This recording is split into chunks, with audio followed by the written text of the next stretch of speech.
This is David with Corel Training. This is Cassie Green from Apparelist. This is Gordon and Firemark from the Entertainment Law Update. And you're listening to Two Regular Guys podcast. Hosted by Terry Combs RG, Regular Guy, and Aaron Montgomery. The place to be for industry news. the best dad jokes on earth, along with relevant topics to apparel decorators. So pass it away.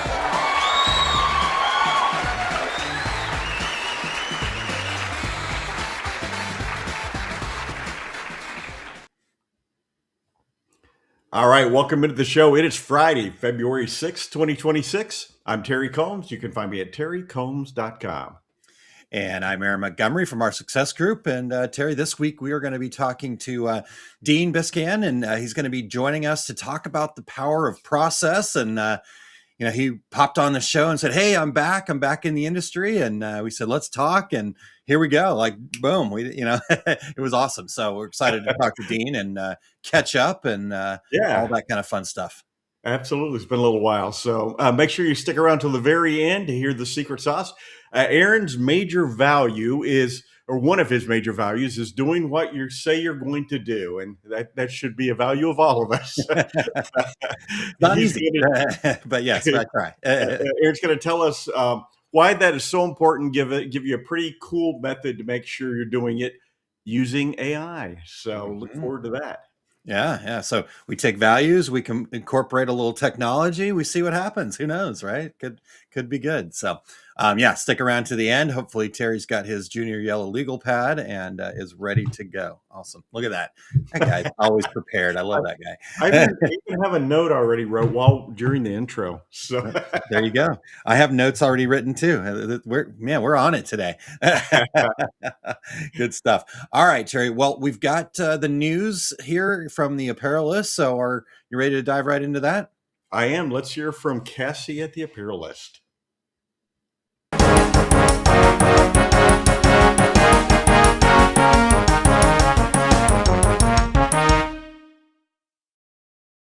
Good morning and happy Friday, regulators. I'm sure everybody is really stoked for a fantastic episode of Two Regular Guys today. But first up, I do have some headlines to share with all of you. To kick things off, Minuteman Press International launches print-on-demand program. Minuteman Press International, a printing and marketing services franchise, announces the launch of Personalize It, a new print-on-demand program that allows customers to create and order custom products with no minimums required. Customers can choose from over 450 available products and, quote, personalize it right from their screens. Personalize It offers timely and trendy products, thoughtful one-of-a-kind gifts, versatile items for all ages and events, and personalized gifts for family and friends. This is all according to a press release from the company. Second up today, Ninja Transfers named official t-shirt transfer partner of the Philadelphia 76ers. Ninja Transfers announces it has been named the official t-shirt transfer of the Philadelphia 76ers. A press release from the company states that the collaboration connects the Sixers organization with Ninja Transfer's DTF printing infrastructure, enabling faster turnaround and expanded decoration capabilities for team merchandise, promotional items, and event-specific apparel. The partnership supports the franchise's ability to produce custom branded materials at scale while maintaining consistent quality across all applications. And finally, third headline for all of you this week, RTP launches new fully pre-treated fabric line. RTP Apparel, a provider of fully pre-treated shirts for DTG printing, announces the launch of its fully pre-treated fabric line, specifically designed for use in cut and sew facilities. The company states the line is designed for businesses that operate a large shop with cut and sew capabilities or have access to such facilities.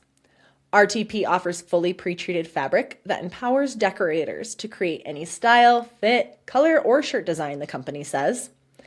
The company can supply the pre-treated fabric directly, or, if preferred, the team can visit a facility and provide hands-on training to help implement the full process in-house.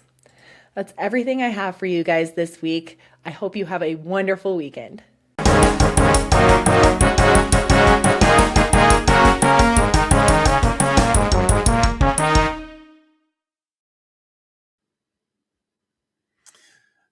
All right. Well, thank you, Cassie. Appreciate you sharing all that. Anything stand out for you, Terry?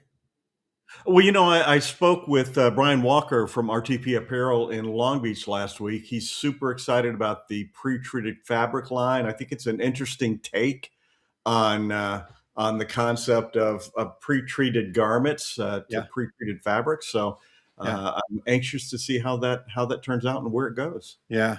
Yeah. Well, as I was thinking about that, right, I'm trying to think about what the process is, right? I don't, not because we've got Dean on, we're going to talk about that, but I was really kind of curious about that. Like, do you cut and sew and then decorate, or do you have to have a type of, direct to fabric printer that you're using this with? Like, because that kind of thing happens in sublimation already, but not with cotton, right? So yeah, exactly. My understanding in talking to Brian, and we only talked for a minute because it was at a show, but you're creating a garment, a cut and sew garment that has the capability of accepting a DTG print directly anywhere on the garment. So awesome. Pretty much like the garments that RTP sells already. So I like that. Exciting. Okay. Awesome. Well, yeah, excited to see how that pans out. So appreciate Cassie sharing that with us, and make sure you guys are following and subscribe to their newsletter that they send out, and follow them on all the social media stuff. They definitely are great at keeping us up to speed on everything happening in industry, and so we appreciate Cassie taking some time this Friday to share that with us here. All right. Exactly. Well, Terry, we've got some people checking in here. In fact, right away, Chuck was checking in from sunny Florida. Good morning from sunny Florida. Doug says hi, everybody, from sunny Los Angeles. So we've got both coasts covered, Terry. Sunny Arizona as well. There you go. There you go. Sunny, but still lots of snow on the ground. St. Louis here. So there. And then thank you, Eric, for sharing all of those links in there, so you can get that in the comments as well. Martha Taylor, good morning, Martha. And Rena Cooper, a little late. Good morning, gentlemen. I think she had a typo there, Terry. I think she meant to use quotes around gentlemen. I'm not sure. Sorry, that's my bad joke. Bad joke coming. Type in dudes. Yeah. Love it. All right, Terry. Well, speaking of bad jokes, we want dad jokes because they're the best dad jokes on the planet, as we're told. You've got a really good one here, so I'm excited to see how this lands. Are you ready? Going with the season. There we go. You're so good at that. I love that. All right. Well, let's do that. Let's bring on the dad joke.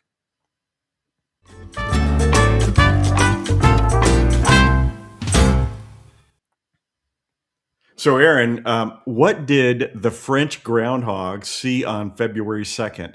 I don't know, Terry. What did the French groundhog see on February 2nd? His chateau.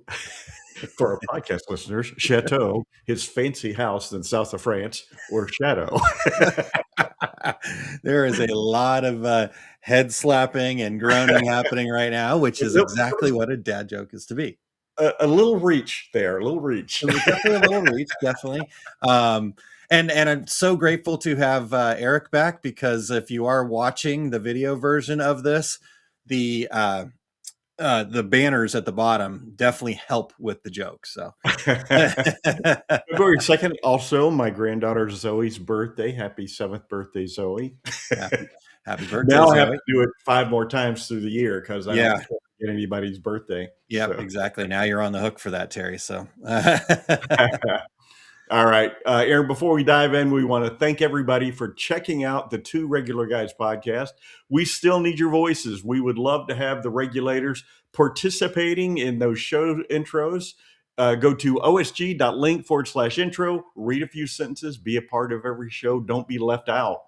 We are always looking for new guests. So if you or anyone you know would like to join us, go to calendly.com/2, the number 2, regular guys, to book a future episode. Or you can email us at info@tworegularguys.com with your show ideas. If you're listening to the podcast version of the show, we would appreciate you sharing the Two Regular Guys podcast with all of your industry friends so they can become regulators too. We would appreciate you giving us a review on Apple Podcasts, Spotify, iHeartRadio, Amazon Podcasts, YouTube Podcasts, wherever you do your podcast listening, we are there. And if you're listening to us live right now, please join in with your comments and your questions for Dean and Aaron. Let's move on with the show. Absolutely. Let's do that. And then before we move on, though, Terry, I did want to make one more little quick Two Regular Guys news announcement. Today is officially the start of the 14th season. So I don't know if you guys saw in the so on the cover image, I did update that, so it does say 14 years.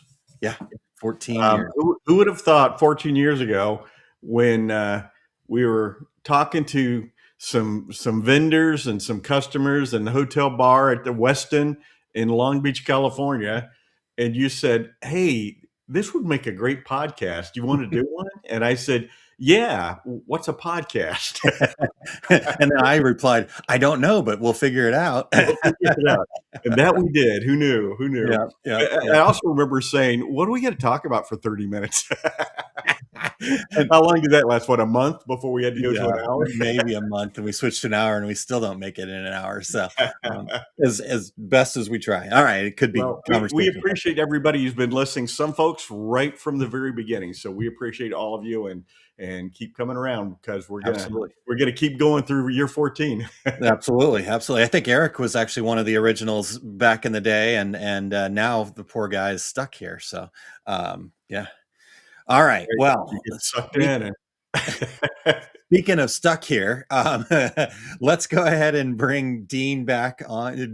Not back. This is our first, as far as I recall, this is our first time that we've had a chance to talk to Dean in this format. But Dean, a great guy that's been in the industry for a long time. So, Eric, whenever you're ready, why don't you welcome Dean onto the screen with us here? Hello, Dean. Yo, I'm back, baby. You're back, baby. I love it. All right. What is it? What do they say? Long time listener, first time caller? Yeah, exactly. There you go. Exactly. Long time listener, first time caller. Yeah. So you messaged us recently about being back in the industry. You were in the comments there. And so first off, yeah, welcome back to the industry. It is Hotel California. So definitely exactly right. We've seen that many times. People try to leave, but they can't. But it's because of the good people here, like yourself, Dean. So yeah, give us a little bit of your journey, right? Tell us about where you started in the industry and where you're at now, and yeah, just give us the rundown there. Okay, yeah. So I have about 14 years of the apparel industry myself, which is kind of ironic. Yeah. But back so I went to school. I went to study as a designer, graphic designer. I have a degree from an art institute. Rest in peace to those. But did the studio thing, did agency stuff. I was an in-house production designer for a major jewelry brand for several years. Had that corporate paycheck, thought, this is it. I'm going to climb this ladder, and kind of realized, I don't know if I fit this mold. Like I like to feel things tactile, so had the opportunity in 2012 to purchase out a company. And again, Hotel California, small world type of stuff. It was actually Brian Walker's original company. I know we were talking about him earlier. Had no idea who he was at the time. He had sold it to a group of investors that did a kind of spectacular job of tanking it rather quickly, but it was still operating, and kind of by happenstance, I was poking around asking questions, and at the time they were just doing things digitally. So it was direct to garment, and this was 2012. So direct to garment was a couple years old at the time. But I was like really fascinated by that. Like, wait a second, you can design shirts with no limitations and print one. Like, how does this work? So started poking around, realized that there was some conflict of interest with the owner at the time, and they just kind of wanted to off it. And I knew I wasn't going to be acquiring a whole heck of a lot. But we had the books. The company went back to when Brian started it, technically in '84. If you asked him, when he was a teenager, blowing himself up out in the garage, doing everything wrong. But anyways, I bought that business, renamed it NSD Designs, which stands for Never Say Die, which is kind of a motto of mine, been my whole life. Grew that up over about 9 years, in the industry, cutting my teeth, got real heavy into direct garment pretty early on. Started with a 541, so no white printing ink, but did several 100,000 impressions on a Brother 541, and then sold that. Got into a printer that was able to print white ink, and started getting more and more clientele that needed screen printing. I needed to do volume, and realized that that was the way to push things back into. So did that for quite a bit, and then COVID came around and said, "Hey, buddy, we're going to change things up on you here." So, and it was right at that pivotal moment where I was full time with it. I quit doing side hustle stuff. I was like, I fully have to commit in order to take this to the next level. I had some employees. Things were like getting there. The end of 2018, the start of 2019. Into 2020, and then COVID was like, nope.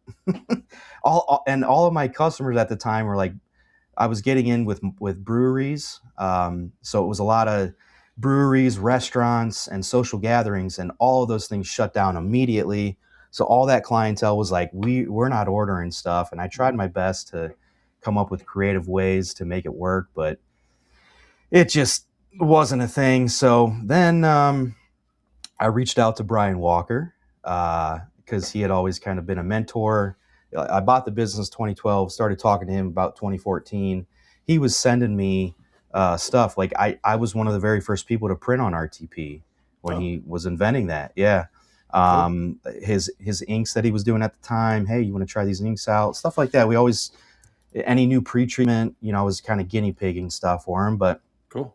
It was, his business was growing because of COVID. And we'd always talked, he's like, Dean, I need a guy of your talents and abilities. And, I think it's time to talk. So within, I think it was 3 days, I had shut my business down and started working for him. So then I was at iGroup Technologies for quite a while, and not in a production mode, but more on sales and creative mode, still doing a lot of updates to their look and feel and how they did advertising, getting the word out there and stuff. Did that for quite a while, and then decided to switch things up a little bit. Got into a high-end signage shop where they do really elaborate carved signage and stuff, which was really cool. But that was short-lived, and now I'm here at a fully promoted division in Canton, Ohio. So, and we're out of there's 200-ish globally, 100 and a high, 180-ish or so are in the States. We're ranked number 7 in terms of our revenue and our size and stuff. So wow, we have lofty goals. This was a connection that I grew back when I started my business, the owner here. And we've kept connection over the years, and things finally just made sense to join brains, and we got lofty goals to climb up that ladder and just provide excellent service and excellent goods to the community and stuff. So make those partnerships. So that was a bit long-winded. I like to talk. Sorry, fellas. All good, man. So, you're in the right place, Dean. But now everybody knows, right? That's my story. But I do love this industry. You say Hotel California, but it's a bug that bit. I can be creative, and you can be production focused, and just make cool stuff. Like agreed. Doing designs that you're done with it. You're always staring at the screen. Like I've had a billboard in Times Square that I designed when I was the jewelry company, and yeah, that's cool. But I would also be the guy that was like, I want to be there. I want to hang it up. Like Yeah. get me up on that lift. Like, Yeah. I just too fidgety to just sit at the screen all day. Yeah, So. for sure. No, that's good. Awesome. As All our, right, Carol, our, what should we our buddy, hit? as our buddy Jay Bassell calls everybody in the industry, the island of misfit toys. When I was thinking that when you said I was climbing that ladder and realized I don't want to be on that ladder. That's where all of us came from different directions, but we all find our way here. And when we say Hotel California, just like you were saying, it's such a fun business that it's hard to leave. Yeah. And stay gone. It didn't sound like you went very far off the path, though. No, and the relationships I built, even when I've started, essentially I know the design side of things. I was getting into the production side of things way back then, and relationships that I had reached out to, just the forums were kind of big back then. I jump on a forum trying to figure what the heck am I doing wrong here? I need to figure this out. Who do I talk to? Those relationships are incredible because we're in the same space and we're all very passionate about what we do and what we can do. And just the friendships and the connections that have built up over the years have been, irreplaceable. I love it. So it's not a surprise that I'm here and sticking around and, Yeah. back into it. So. We got to get into it, guys. We're going to run out of time before we ever get into it. Thanks for tuning in today, everybody. Oh, yes, processes. Let's do it. So in our back and forth about, hey, what kind of topic do we want to hit upon? Process, in quotes, process kept coming up. So what have you learned about process in your industry experience? It is absolutely pivotal to success. If you're making stuff, but you're doing it willy-nilly, there's no rhyme or reason. You're kind of just flinging things. It's chaotic. Mistakes happen. You're dropping the ball. It's a recipe for disaster trying to operate with no process. And then as soon as you do implement, there's basic processes of doing the job, correct? But then there's the business processes. The business processes is what going to elevate you to the next level. And in my position here now, they've been around for 30 years. It's taken them X amount of time to reach, six-figure numbers that they're happy with. And we want to do that, double that number within a very short amount of time. The only way that we're going to be able to do that is by implementing very specific processes. So right now that's kind of a focus. They have some processes in place that work very well, some that need some minor tweaking, and some that need a complete revamp. So no company, large or small, is doing it perfectly. So there's always opportunity, and a lot of times the processes we have today, just like you said, and then COVID came. Well, then you have to take a step back. You have to be willing to take a step back and say, what's gonna work now? What's gonna work for us going forward? So, and there's, to speak to something kind of specific that I think is a big impact to the industry, and more specifically digital apparel industry, is the way that was sold, direct to garment was sold, was, hey, all you got to do is buy this printer and press this button, and you're making money. Yeah. And essentially, if you dumb it down really far, that's exactly what it is. But the process of successful direct-to-garment has never really been given the light. And I've spent years trying to fight that and let people know. You need to understand that there is a process to this. Yep. And yes, you can upload an image and press a button and it'll come out on a garment, and it's incredible. But if you don't have the process right, it's going to look like crap. You can take $1 million direct-to-garment printer, but if the process is wrong, it's going to look as bad as a $2 printer. You have to fix the process. So, and that process is pre-treat, right, Terry?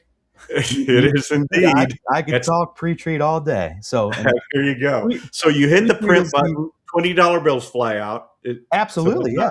it's done. And they always joke like on that 541. You know why the button was green? The start button, because that was the money button, baby. You just press that Money button. Oh, that's hilarious. and that was part of the sales shtick too, you know. But Yeah.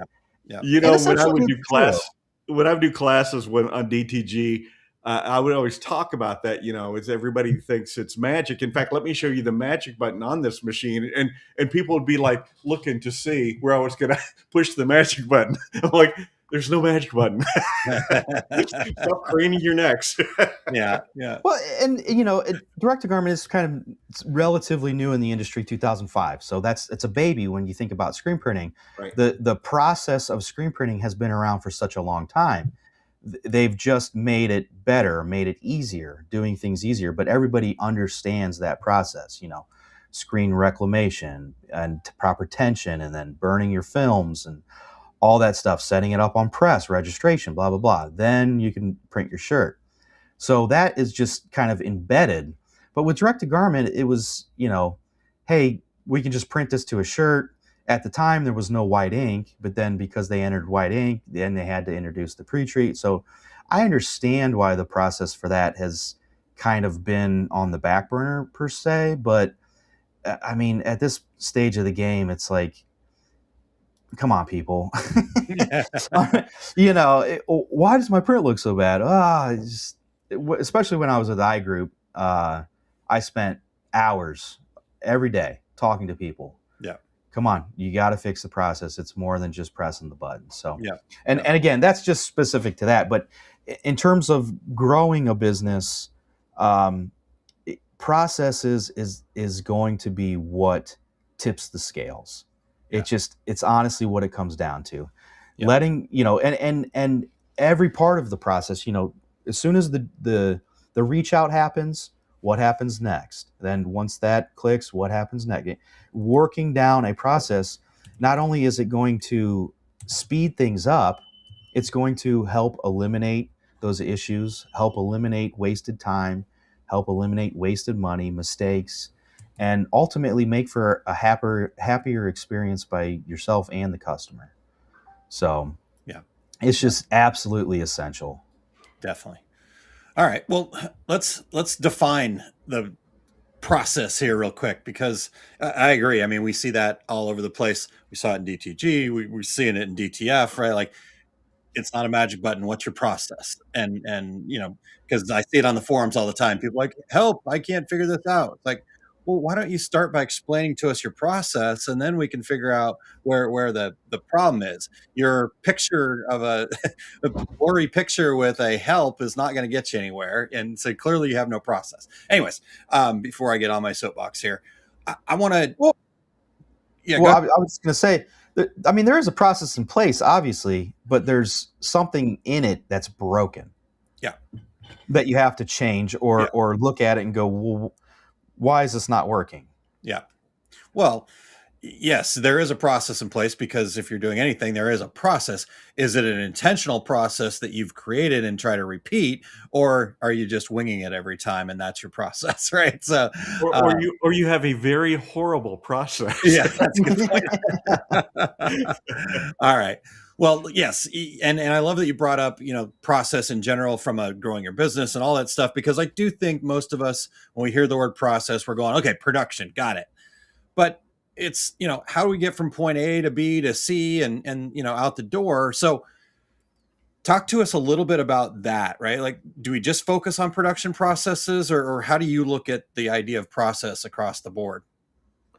I mean, they have to work hand in hand. So, Okay. I mean, first and foremost, production. That's going to be your focus, because you, in the end of the day, you're selling a finished good. You know, somebody comes to you, hey, can you make this? Yes, we can. Now, in my specific industry, with what we're doing, apparel and promotional wise, we're kind of a rare bird that we do in-house production, at least in the fully promoted franchise. I mean, there are locations that do it. We're one of the larger ones in terms of our scale, the machines that we have here. But a lot of the other franchise places are farming out to contract decorators. Okay. So their process is not essentially kind of production focused, but that is part of it. But yeah, if you're starting production based, I mean, just break everything down. If you want to improve it, essentially there is a process in place. Now you should be thinking about improving it, right? And just strip it back to exactly how it starts. And there's a lot of at this day and age, there's a lot of shoot, I'm slipped up on words here, but programs. There you go. The other P word, process and programs. There's a lot of programs out there that help you with this. And that's kind of where we're at right now here at our location, is figuring out which program. We have a program that we like. It's kind of clunky. There's a lot of things that just fight us with what we're trying to do. So we've shopping around here at the start of the year, first quarter, looking at the different programs that are out there that'll help you with your production process. And these things are, they're kind of pricey, but they do pay for themselves because it's repetitive and it automates a lot of stuff. So you set up your process within the program.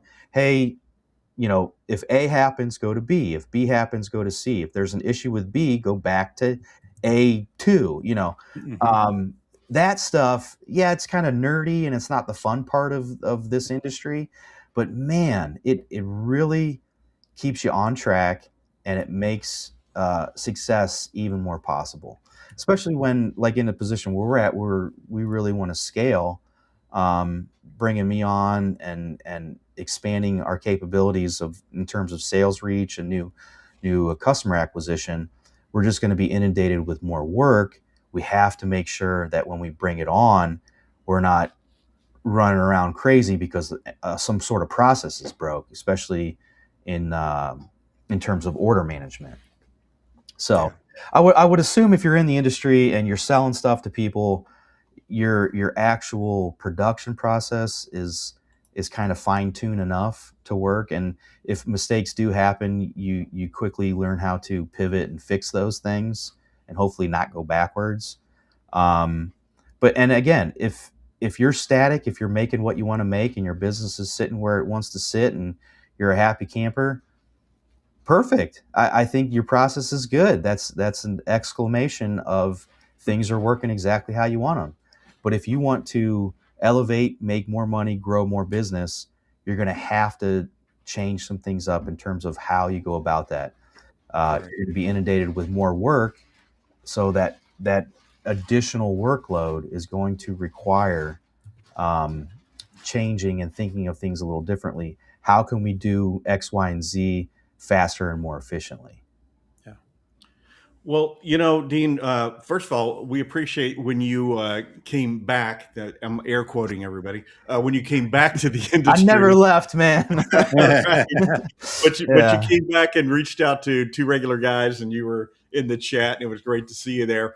But you already know that on the two regular guys, we love to get to the nuts and bolts of real world examples. So can you share an example where a small process change made a big impact on the company? Yeah. So I'm relatively new here in this position, and we are changing things up, but I can go back to when I was running NSD. Sure. And I was still at the time very paper heavy, right? Writing things down, printing off emails and writing things down. And I had to, bring on production help. And there was just a lot of time wasted. What does this say? I can't read your, blind doctor handwriting here. That type of stuff, where it was like, okay, what do we do? So at that time I started looking into some programs to put stuff in, and put a laptop in the back on the production floor that the guys can look at, make things digital. And my mindset was just ease of communication per se. And so me and the production guy ended up creating a Trello board. Because at the time I was like, I don't know that if I want to put too much money into using a program right now. Yeah. Let's set something up that we can manage and kind of do as efficiently and affordably as possible. So we set up a Trello board and set up, different cards that we would move once job came in. All the information's in a card. Move it to stage 2, which was screen prep or production prep. And then once production prep was done, that whoever was handling production, it was me at the time, most of the time, but we would flip around there. Then it would go to actual on press run. And then there was the QC, quality check. And that was wildly beneficial to our growth at the time. I was actually really surprised on how much doing something very simple like that, and again, very affordably, because Trello was free. And me being the Pollock that I am, I can't, that free, the free dollar amount was like, whoo, okay, let me check this out. But it really did impact the way that we were able to scale our business. And what it did is it cut down on just wasted back and forth. It was a lot less questions to me, where I could focus on more sales, more, customer help, more artwork, design time, and not trying to, hey, what does this know? And sometimes I would write so quickly or so poorly that I'd be like, I don't even know what I wrote. Like, what? It's ridiculous here. just unnecessary headaches. So. Yeah. Well, and simple things like that can improve. And for me, it was a magnet board. I didn't have cards; I had magnets with the information. And Dean, there's something incredibly satisfying about moving that magnet over, moving that card over. Don't you think? Absolutely. And I had a magnet board when I was working for Brian, actually, because I was, big whale hunting, but he's got the whole snake thing going. So I called it anaconda hunting or wrangling or something. I don't know what it was. But I had the same thing. I had magnets, and I would move them to different stage and just, get the conversation going, and you're able to just move it over 2 inches. You're like, something about that. I don't know what it is. It speaks to our caveman mindset in some sort. I don't know. Yeah. It's an advancement. It's a visual representation of making progress. Yeah, exactly. Accomplishment. And I'm sure Aaron could go into a 3-show episode talking about accomplishment. But I could. That's true. I study the heck out of that kind of stuff. All right. Well, so Dean, here's where I'm hearing, right? Like, and maybe again, relating back to when you had that company or wherever this falls, but I'm sure in the course of developing these processes that you've had times where it's like, yeah, this is dialed in, it's going great. And then kind of, everything changes, right? It's a continuous process. So maybe you're like, hey, this is dialed in. The process of processes. The process of processes. That's what we're trying to get to, the core of this, right? But I'm just curious, like, in your experience, what's been the trigger to kind of look at that and say, okay, we need to improve this, right? Like, is there a certain threshold of pain, or how's that evolved for you? Yeah. Honestly, it's always been sort of what's broke in it. Like right now, perfect example right now, we're using an order management service that is kind of clunky, and we just know that there's better ways of doing it. We kind of, huff and puff and just, get through it because we have to, but it's not enjoyable, and honestly kind of slows things down. So, time is money always goes back to that adage is how can we do this more efficiently and speed things up? There's got to be a better way. So usually once a process is in place, things that break it they kind of just shine out by themselves. Yeah. And as you grow, you're constantly thinking about efficiency. So some processes work at the speed that they're set up to work at. It's just you have to do X, Y, and Z so fast, or you can only get from X to Z by doing these 3 things. Yeah. And if you want to do things more efficiently, quicker, that's when you start to look at it and reevaluate, hey, are there any things within these steps that we can switch up or do a little bit differently that will give us back more time, that will allow us to do this better?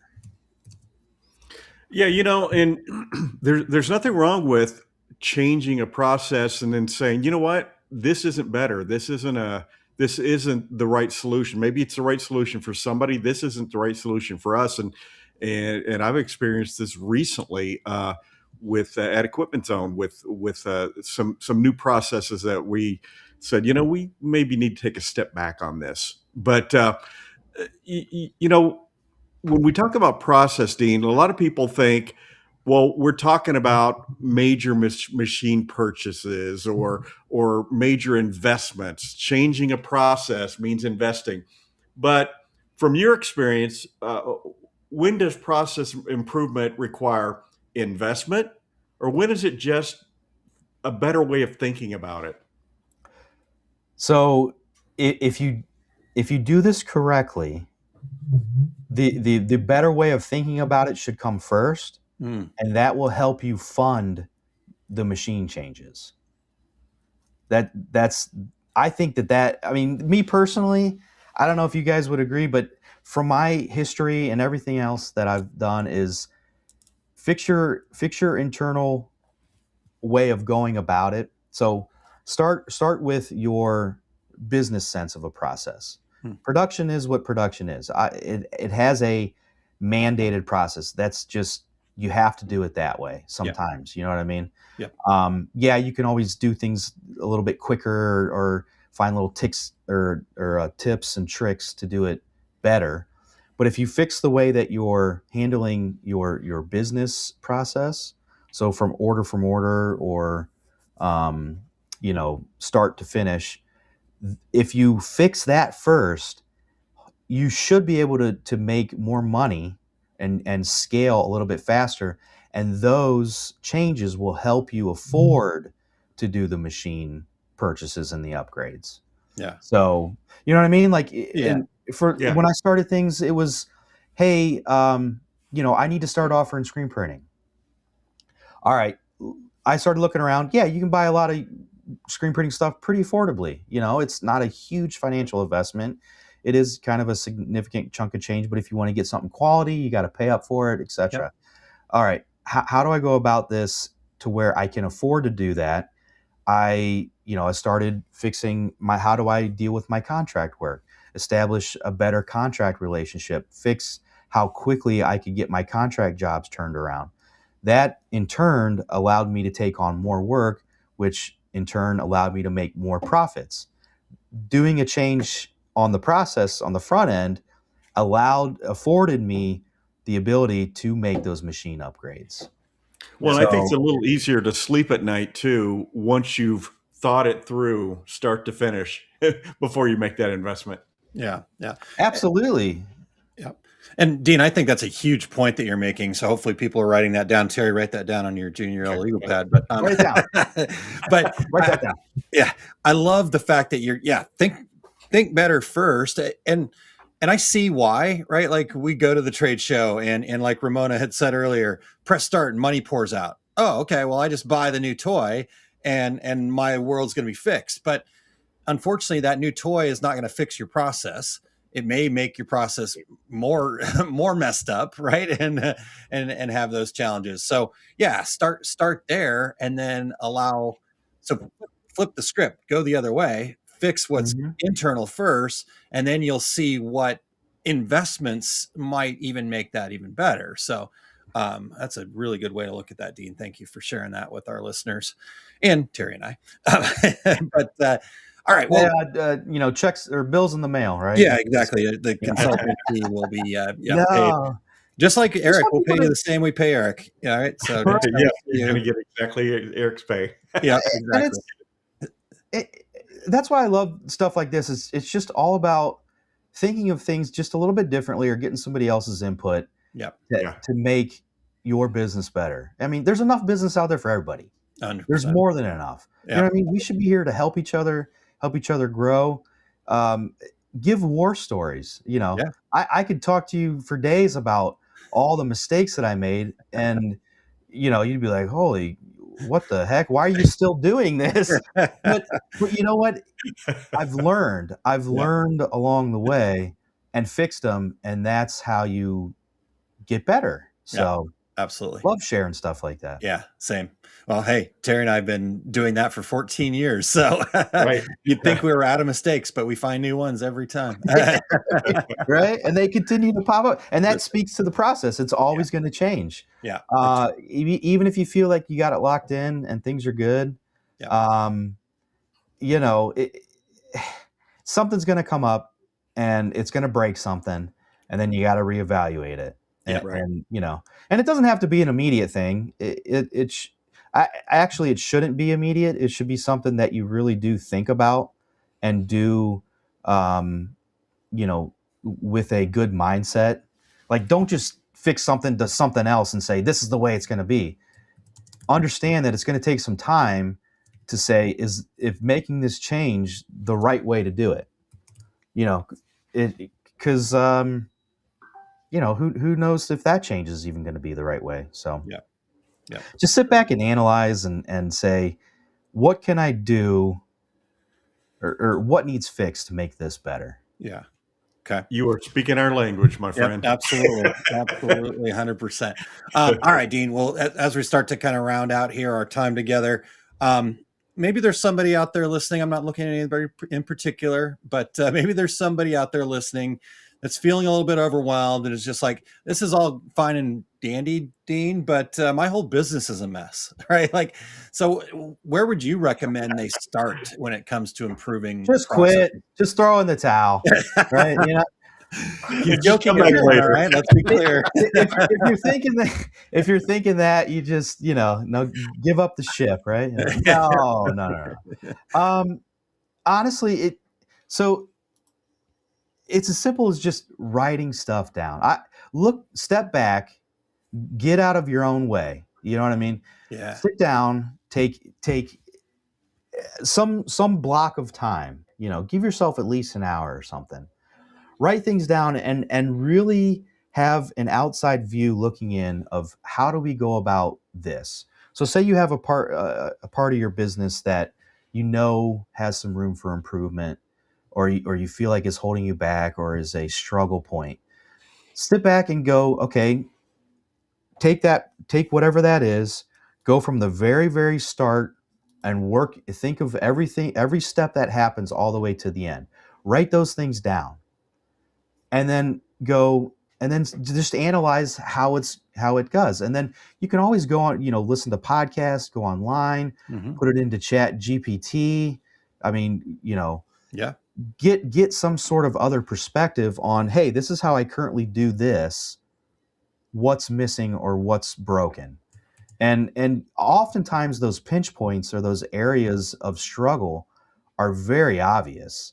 It's just you kind of have a blind eye to them, It's like, well, it is what it is, or and maybe part of that is a machine that's kind of on its last legs or causing more headache than it's worth. Then it is time to make those tough decisions where you have to put some money into it. But ultimately, if you're in it for the long run and you want to continue your growth and success, you'll make those decisions to upgrade that stuff. But a lot of it just is it's very simple. It's just there's always that reluctancy to sit down, just devote a little bit of time to thinking about it, analyzing the pluses and the minuses, and making subtle change. Yeah. People hate change. I don't know why. I mean, change is inevitable. And it often makes things better. But 100%. 100%. Yeah. And just hearing you say, write down your process, I get a little misty just thinking about that. I do that all the time. Only speaking Terry's language. That's my love language. Write it down. Awesome. I'm still very much, I have a way of doing things and it just works for me. Like, I still print things out. I mean, it goes back to me not wanting to stare at a screen all the time. Yeah. I'll print out emails and put my notes on there and stuff. I don't do everything digitally. It's almost like that moving the magnet thing. Yeah. Something about putting Yeah. pen to paper. Yep. It just takes you back to tactile. It's not, it's something different, breaks the day up. Love But yeah, write it down. Yeah. Start. I love it. Keep it Hey, simple. Terry. It doesn't have to be very difficult at all. Yeah. Love it. Love it. Hey, Terry, before you grab your last question there, I didn't want to miss Alan said, "Hey, Dean." So just wanted to pop Yay! that He up stepped there. in So the other day. Mr. Alan Howe, good to see you, Alan. Mr. All right. Al. I just didn't want to miss that, Terry. So that's all. Awesome. I'm out of the way. All right. Well, now that we're coming up on our hour, Dean, how can our listeners reach out to you? Facebook, Instagram, Dean Biscan Jr. FYI, I'm not a funeral director. That's my father. Okay. He's in a very dead business, so. But somehow people are always dying to get in. I don't know. We can't explain it. But no, Dad joke portion was earlier. Dad Dean. joke, yeah. Dad joke. Look, I have a book right here. 158 dad jokes, Terry. There you go. I love them. But no, just Dean Biscan Jr. on Facebook and LinkedIn, and NSD Designs on Instagram. I'm still on there poking around, but cool. Yeah, and then fully promoted in Canton, Ohio. Love it. So I'm there and easy to get a hold of. That's right. That's right. Are you going to be at the DAX show in Dayton coming up here, not too far from now? I will not, but we are going to an ASI show in Fort Worth in March. Okay. Awesome. So anybody that is there, I love making connections, talking to people, trying to help where I can, and soaking up as much information as possible. Sounds good. All right. Make sure you come on here, put that information in the chat when we get a little closer, and reach out to the two regular guys, regulators about that. So. Dean, thank you so much, man. Yep, that's right. That's right. There we go. Hey, well, I would love to come back, guys. As you can tell, I do like to talk. So, like I said, you're in the perfect place. We'll definitely have you back, sir. So we'll be in touch. Wonderful. Thanks for being here today. Awesome, Dean. Thanks so much. Thanks, Terry. Good stuff. Wow, really good stuff from Dean. And I figured he was speaking your language, Terry. I could tell. Yeah. I could see the little bit of a tear there. Oh my gosh, I love it. Yeah, fantastic. Yep, for sure. All right, Terry. Well, what's coming up for you? We're going to be on the road. What's happening in the world? Coming up before we know it, man. This year's going fast already. My complete screen printing business course, my first class of 2026, will be March 21st and 22nd. Atlas Screen Supply, atlasscreensupply.com in Chicago. Equipment Zone will be at the Atlantic City Impressions Expo Show, March 26th through 28th. And watch for all my upcoming events at terrycombs.com. How about you, Aaron? Yeah, I love it. terrycombs.com. Check that out. Terry, before I get into mine, pretty much at the start of every year, we say that. So for 14 years, we said, it's going a lot faster than we thought. But no, so tomorrow I will be presenting Small Business Saturdays at noon Central Time. And it's going to be a discussion about how to reframe our growth mindset. We approach most areas of our business as if it has a finish line, but the important stuff can't be finished. So we're going to discuss how to settle into a daily lifestyle that you can sustain that allows you to make progress in the areas of your business that matter. So make sure you tune in at liveosg.com. That's we'll take you over to my YouTube channel and you can check it out. And then while you're there, be sure to subscribe to that channel for lots of other great business mindset topics and tips. In less than 2 weeks here, we are heading off to DAX, Kansas City. That is happening February 20th and 21st at the KCI Expo Center, which is right near the Kansas City airport there. And I will be teaching 2 classes there, February 20th from 10:30 till 11:45. I'm going to be talking about the myth of everyone is my customer. And I just want to share a vision of who you serve and how you determine that, and then how to attract more of the right customers and instead of trying to be all things to everyone, which ends up making us nothing to no one. So I'll be talking about that. And then right after that, same room, just hang out with me. We'll take a break for 15 minutes for restrooms, and then we'll be talking about bye-bye burnout. And I want to share some tools and techniques that I've learned for preventing burnout before it starts, creating sustainable habits that keep your creativity and business thriving. And then the next day, I will be facilitating an awesome session with Rob Super and Sean Stewart. And we're going to be talking about from file to finished prints. And we're going to talk about the real world DTF workflow from artwork and software decisions, film, ink, color, application, the whole gamut of everything happening in the DTF world. And we're going to highlight some things that we've learned over the years and how successful shops reduce their reprints, wasted time, and frustration. So that is Saturday morning at 8:30 a.m. So make sure you sign up for all three of those classes at daxshow.com.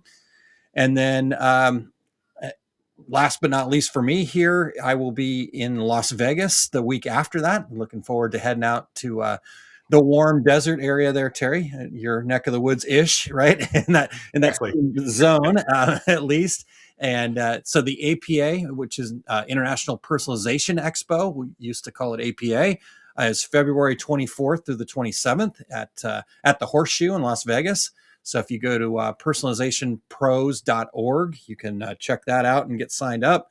And I get to moderate a panel. In fact, I had a great meeting with all the panelists and the organizer yesterday. And so I'm super excited about what we're going to be sharing, but it's called Brand, Business, and Growth, Strengthening B2B and B2C Relationships. And I get to be the moderator, and the amazing panelists are Samita Patel of Homebound Custom Decor, Kurt Heim of Heim Awards, and Josh Perry of Perry Designs. Amazing people. So I can't wait to listen and learn and be part of that conversation with them.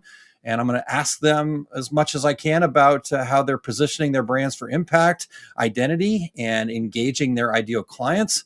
Plus, the balance of marketing efforts with operational readiness. A couple of them were talking about how some of their challenges are actually they grew too fast. So I think that's going to be an interesting side of that conversation. So, and then Brian from Realistic Replicas said, put 100 on black. All right. Well, if you want to send me the $100, anybody watching saw me laugh. I just saw that pop up on the screen. Yeah. So if you guys want to send me the $100, I'll put it on black, and any winnings we can split. All right. Just kidding. All right, you guys. So that's me. Eric is back in the saddle here. It's great to have Eric back with us. We appreciate him being here. Episode number 241 of the Take Up happening today. His Long Beach wrap up, the trends, the techniques, and the topics. So in this show, Eric's going to discuss the classes, the contacts, the techniques, and the trends that he saw in Long Beach out there at the Impressions Expo.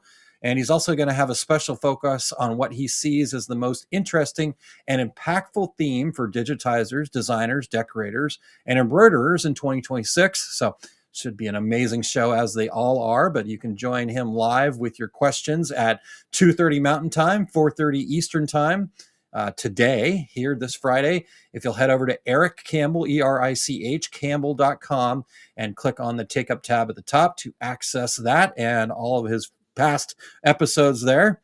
And then it sounds like it's almost official here then.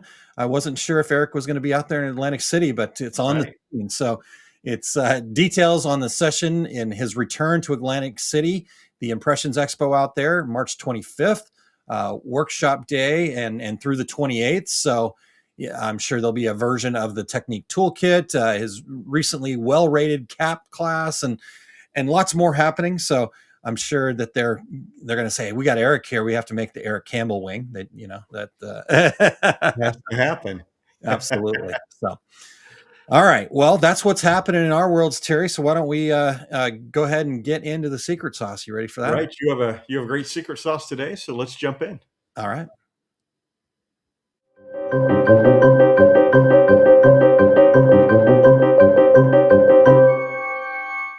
Hey, regulators. Aaron Montgomery here with today's secret sauce.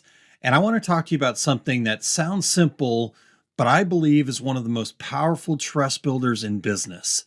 Fulfilling our commitments, doing what we say we're going to do.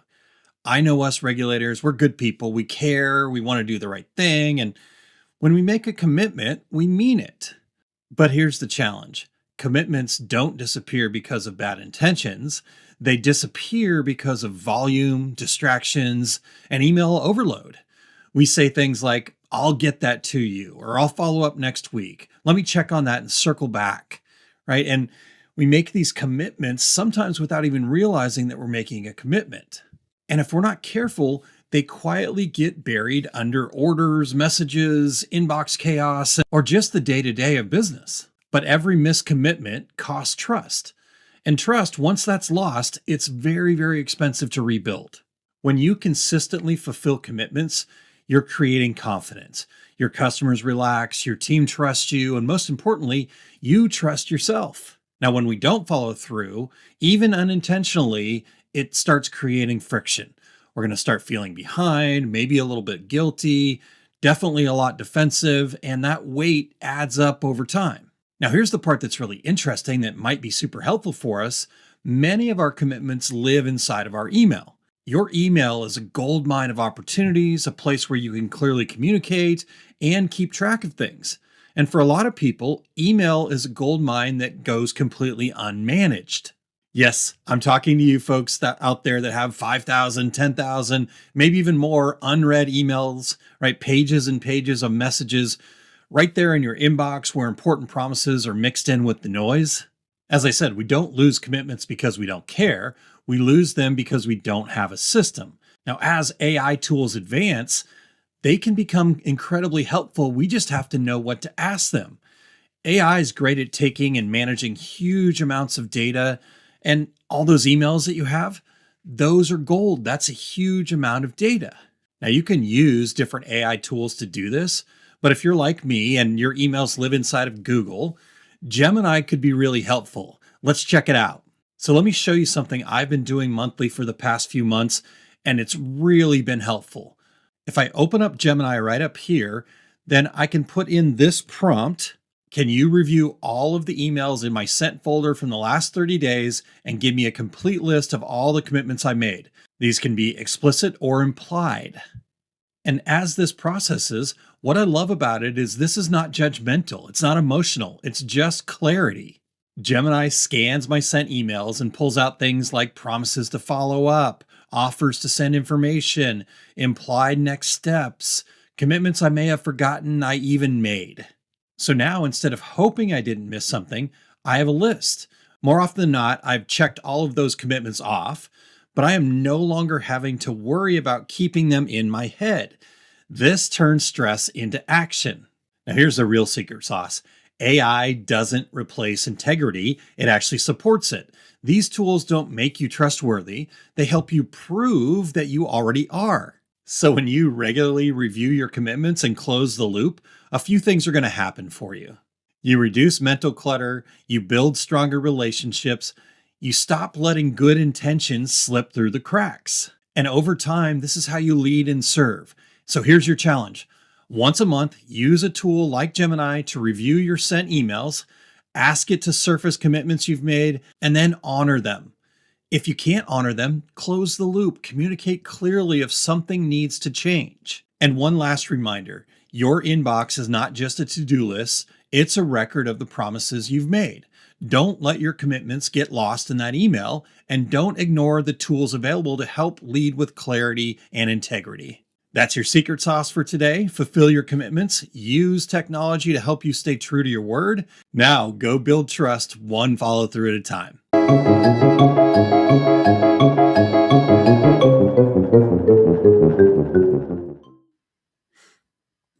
Oh, that was a good one. Thank you.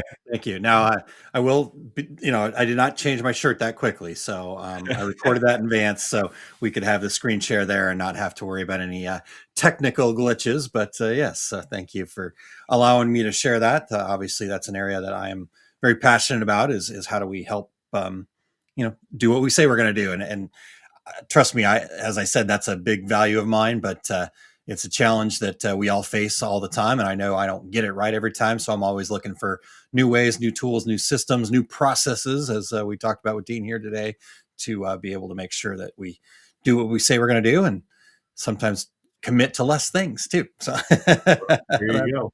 If you find that list comes out pretty long, maybe it's time to cut back a little.